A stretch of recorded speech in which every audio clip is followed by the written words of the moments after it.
चला राम राम मंडळी, सर्वांचं स्वागत आहे आपल्या बेदाळा कट्ट्यामध्ये. आम्ही ब्लॉगच्यावर झालं बघ की या ठिकाणी आमचे वर्गमित्र या ठिकाणी प्रथमेश चिल्ले यांचा शुभविवाह केल्यावर या ठिकाणी पार पडलेला आहे. तर या लग्नासाठी या शुभ सोहळ्यासाठी आमचे सहमार्गदर्शक असे आमचे स्वामी महाराज या ठिकाणी आहेत व शुभम दादा व या ठिकाणी पाहू शकता तुम्ही विशाल. सर्वजण आम्ही या ठिकाणी लग्नासाठी आलो. तुम्ही या ठिकाणी जर पाहत असाल तर अतिशय जोरदार असा शुभविवाह सोहळा या ठिकाणी पार पडलेला आहे. आणि महाराज कसं पडला पार विवाह सोहळा? चांगला झाला का? सुंदर अशा प्रकारे या ठिकाणी चिल्ले परिवाराचा विवाह संपन्न झालेला आहे. सर्वांनी जातीवेळेस जेवण करून जावं असं मी सर्वांना विनंती करतो. अतिशय छान. महत्त्वाचे दोन शब्द कामाचे शिवाशीर्वाद देण्यासाठी यावं आणि जेवण करून जावं. तर अशा पद्धतीनं मी आता गर्दीला आहे ना तर तुम्हाला दाखवला असतो. बघा भरपूर पाहुणे मंडळी या ठिकाणी आलेली आहे आणि सुंदर अशी पूजा कार्यक्रम झालेला आहे. तर प्रथमेश काय दाखवायचे तर तुम्हाला आम्ही आमचे नवरदेव दाखवणार आहोत. सध्या फोटोशूट चालू आहे की नाही विचार? मी बी आमचा क्लासमेट आहे थोड्याच वेळामध्ये. दस्ता तुझा बी योग कधी आहे मग?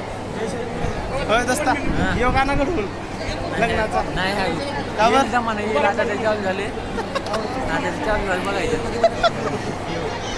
तर मित्राचा योग लवकरच यावं. आता 2 क्लासमेटचे तर झाले यावरती. काळ्याचं अक्षाचं काळ्याचं बी झालं आणि याचं तुझं दोघांचंही झालेलं आहे. जीवन भया मागून सर काय म्हणत आहे आपण याकडला आपलं काय नाही. तर अशा पद्धतीनं तर मित्रांनो आपण आता जाणार आहोत थोड्याच वेळामध्ये जाऊन त्यांना शुभेच्छा द्यायच्या. चला तर अशा पद्धतीनं सुंदर असं शिवविवाह पार पडत आहे.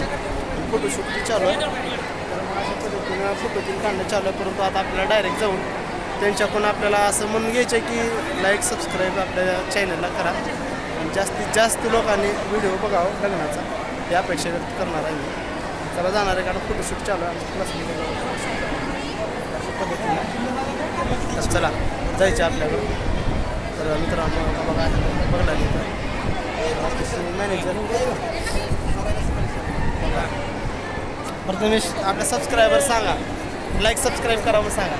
बेधडक चॅनलला लाईक आणि सबस्क्राईब करा. हां चला. तर अशा पद्धतीने मित्राचा सुंदर असा विवाह संपन्न झालेला आहे. चला मंडळी भेटू अजून पुढल्या ब्लॉगमध्ये. तोपर्यंत राम राम.